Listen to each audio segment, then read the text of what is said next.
Hello, BooTube. I have to be extra quiet, mainly because it is literally almost 2:30 in the morning. Why so late? I don't know why. I didn't have much time to really do this in the daytime. And by the time night hit, dinner had to be made, I had to eat. I hung out with my moms, took care of my dog, and then just life. So anyway, this is definitely gonna be part one video. I know for a fact it's gonna be more than one part. This is Fear the Walking Dead season 3 episode 4, titled literally 100. It's not literally, but you know, the title is just 100. 100. Episode 4 is literally titled 100. And it premiered around June 18. I missed it because I wasn't home at the time, and by the time I came back, because I believe 100 freaking premiered on Father's Day, and you know, Father's Day, I had a Father's Day family party with my family on my mom's side, and then I ended up watching a movie with my mom, her boyfriend, and my auntie, and we didn't get back till 11, and by the time we got back, I was so exhausted from Father's Day and the movie and all the food from both events, and the fact it was so damn hot. I was so exhausted that, one, obviously I missed the premiere because it shows at 9 and I got home at 11, and I was so tired from the events of the day, and it was so hot that I couldn't even stay awake to watch the repeat episode. So here we go. We learned in the last episode Daniel Salazar is alive because he gave Strand, who's imprisoned by that damn dude, gets water from a very much alive Daniel. And in this episode, apparently we found out everything that happened to Daniel, because remember, the last time we saw Daniel Salazar, it looked like he burned to death in that Abigail estate, because he set the whole place on fire, right? And that was the last time we saw him. And everybody, including the main characters like Ophelia, they all assume he died in that fire. But apparently, his ass is alive. And so, apparently, from what I seen, Daniel's covered in burns, mainly on his legs. I saw on the legs. He obviously survived, but he's covered in burns, and he's hobbling through the streets of Tijuana, obviously, because he can't walk because of the burns. And he manages to skillfully avoid some of the infected. Unfortunately, one of the infected notices him, and he flees and hides under a car. And luckily for him, there's a stray dog nearby that starts barking at that one infected that went after him. And the dog pretty much runs away, and the infected is more interested in the dog, so follows the dog, right? And Daniel, who's still under the car, he manages to fall asleep under that car, which is amazing. That not only did he manage to fall asleep in the car, he managed to fall asleep under the car without any infected noticing him. So that's amazing. But anyway, he awakens because he hears the sound of a growling infected near the car, at least next to it. And all of a sudden, this stranger kills the infected and then drags Daniel out from under the car. For a moment, I thought that... Hang on for a sec, guys. Sorry, guys, I thought I heard something. But anyway, where was I? Ah, yeah. There was a growling infected next to the car that Daniel was sleeping under, and apparently the stranger kills the infected and then manages to pull Daniel out from under the car. I was kind of scared because maybe this stranger was gonna, like, kill Daniel too. But apparently he does not, because he sees Daniel's charred legs and basically warns him that he'll die if he doesn't accept his help. And apparently this dude's name is Ephraim or something like that. E-F-R-A-I-N. Ephraim. But he does offer to bring Daniel to a water source because Daniel's begging for water. And obviously he needs it because you could definitely hear it in his voice. But anyway, Ephraim takes Daniel to this water fountain, and he's like, this is a joke, right? Because the water fountain's all dry. And I was like, Ephraim, you dick. I thought he freaking duped Daniel, right? But I was in the same boat as Daniel because he was very skeptical about the water. But Ephraim's like, wait, wait, it's almost time. And all of a sudden, exactly at a certain time, water begins to flow through the water fountain. And Daniel, of course, he's lapping up the water, and Ephraim, he ends up filling a jug filled with the water.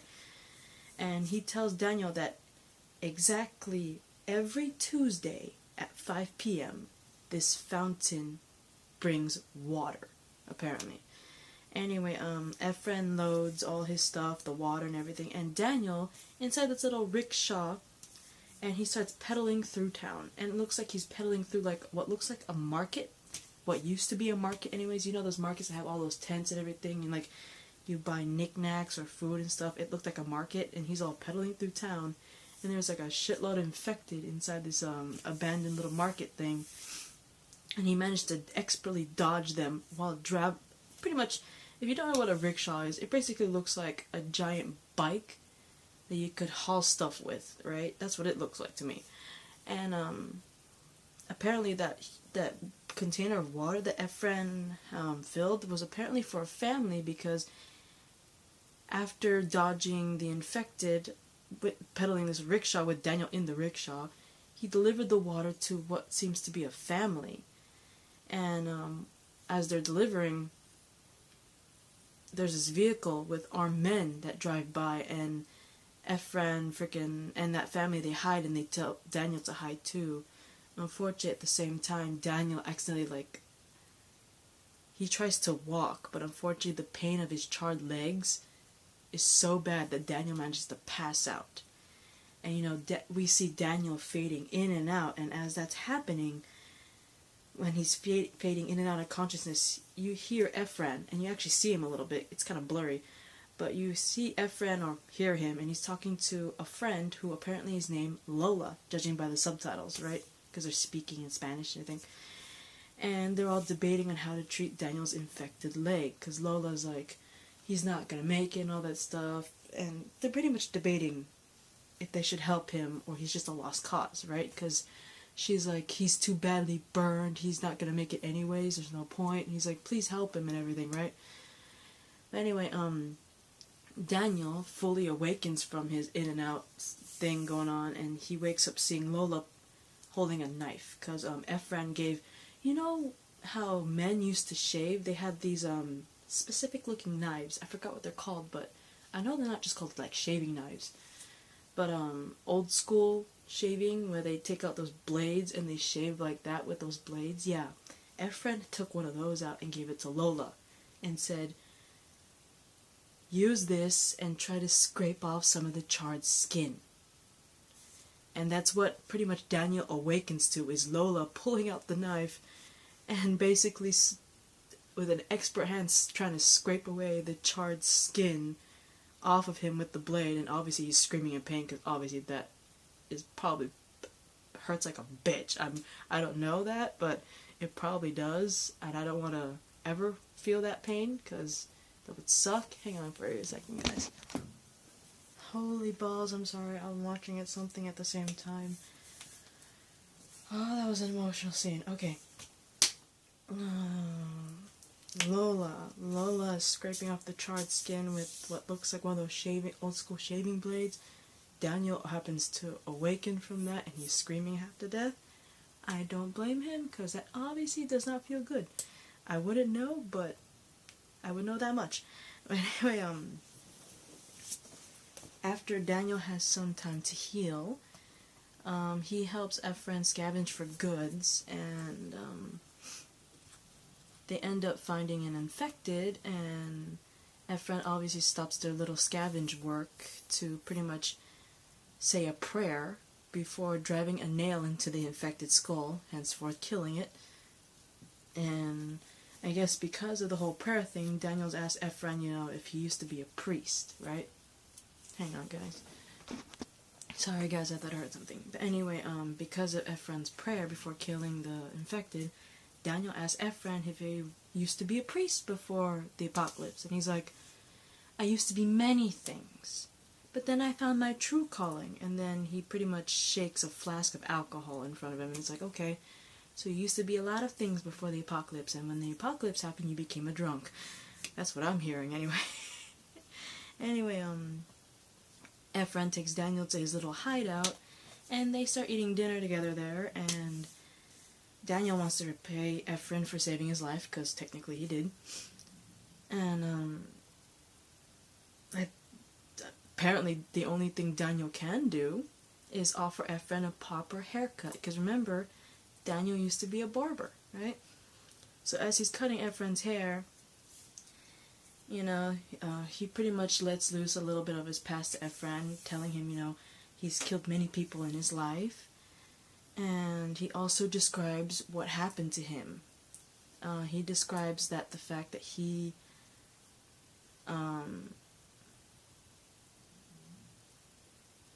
basically set a fire to the Abigail estate, and he escaped it. While during that fire, according to Daniel, he was totally in a haze. He didn't know what he was doing. He was like, in a way, it's like he wasn't there. But when he came back to himself, he realized what was going on, and he managed to barely escape the burning Abigail estate. And he also confides that he's looking for his daughter, obviously, for Ophelia. And he tells Efren that he's kind of worried because when he set the fire, he wasn't himself, and he's kind of scared because when he looked around, all he saw were dead people. He wasn't sure, and he's very worried that he may have killed his own daughter in the fire. Because remember, Daniel has no idea that Ophelia escaped with the Clark family. Remember, like, she originally escaped with the Clark family and Strand, and then they end up in that hotel. And that's when she pretty much parted ways with everybody. Because when she was cleaning out the hotel with Alicia and all of them, she left the hotel. Like, Alicia, Madison, and Strand, they were at the hotel with Ophelia, but she ended up leaving. So Daniel doesn't know this. He just thinks that he might have actually killed his daughter in this fire. And he even begs Efren to be forgiven for it. And, you know, Efren tells Daniel there's good and bad news, and he's telling me the good news is there's no one left in the world to completely judge him for what he's done. Mainly he's saying, you know, in this apocalypse, there's no one in this apocalypse that's going to judge you for your past killing people, and there's no one going to judge you for starting that fire and possibly killing your daughter. But before he could tell the bad news to Daniel, he falls asleep. And, you know, Daniel's a little dismayed, so he leaves Efren's home in the middle of the night and pretty much goes out into a rainstorm. And, some infected show up and start attacking Daniel, and he obviously gets nearly overpowered because he's still healing from his burn wounds. And amazingly, crazy enough, during that whole rainstorm, there's thunder striking down, and amazingly enough, he's in a standoff with one particular infected that he tries to hit with his little walking stick, and the walking stick breaks, because the infected he's going is freaking huge compared to the others that he managed to clobber with the stick. And he's saved because all of a sudden a bolt of lightning comes out of nowhere, saves his ass because it strikes the infected, killing it because it goes straight to the head. But unfortunately, Daniel's knocked out and then knocked unconscious. But anyway, I am currently running out of time, so I'll probably see you in a part 2 video later today. Goodbye. Goodbye.